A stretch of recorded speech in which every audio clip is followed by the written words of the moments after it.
Greetings, dear ones. Today I want to talk about promise making. I want to talk about covenant.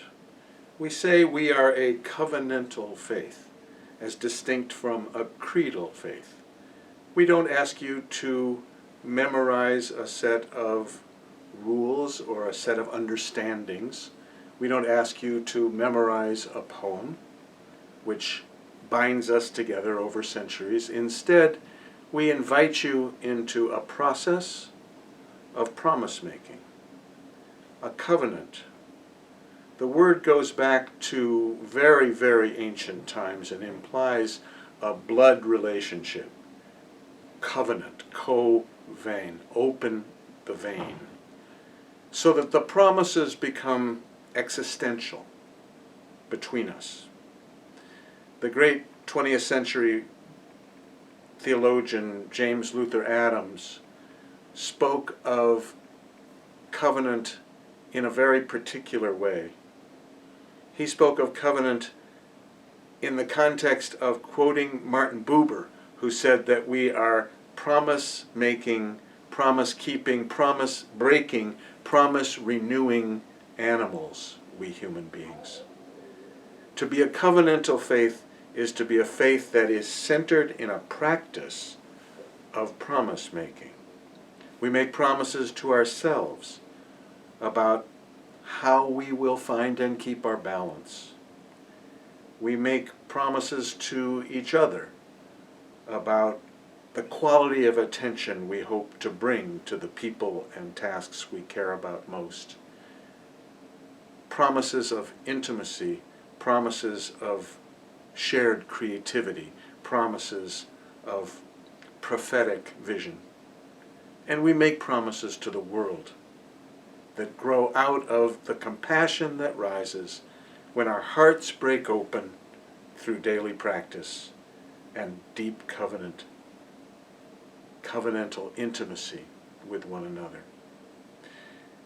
Now, those of you who know me well and know of my ministry know that I am irresponsibly invested in governance.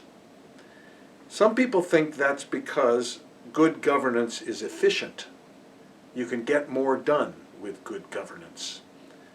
But governance for me arises out of the practice of covenant. Good governance for me is not about efficiency. It's about depth. It's about inviting those who are most deeply committed to the life of the church, those who hold it in trust, to think deeply about how we want it to grow, how we want it to grow in depth, how we want it to grow in impact, how we want our community to serve the world.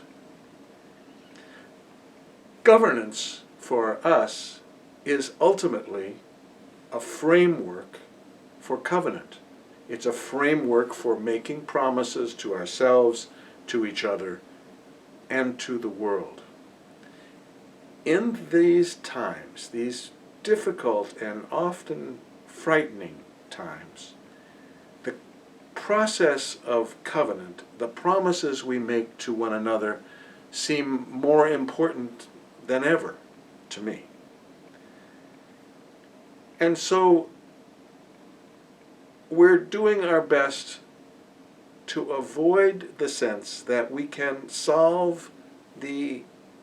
address the anxiety that so many of us feel by becoming ever more efficient, by providing ever more program opportunities, ever more ways in which you can enter into the ministry of the church online. We're doing our very best to balance efficiency with the kind of depth and openness, the ease of manner that these times can also foster.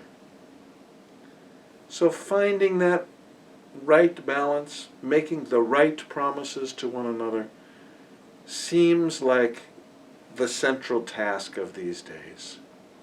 We wear masks when we go outside because we are promising people we encounter that we will not spread this virus unnecessarily. We keep our social or physical distance from one another because we respect and love one another and we wish one another the best. So this is a time, friends, when a covenantal faith is needed more than ever.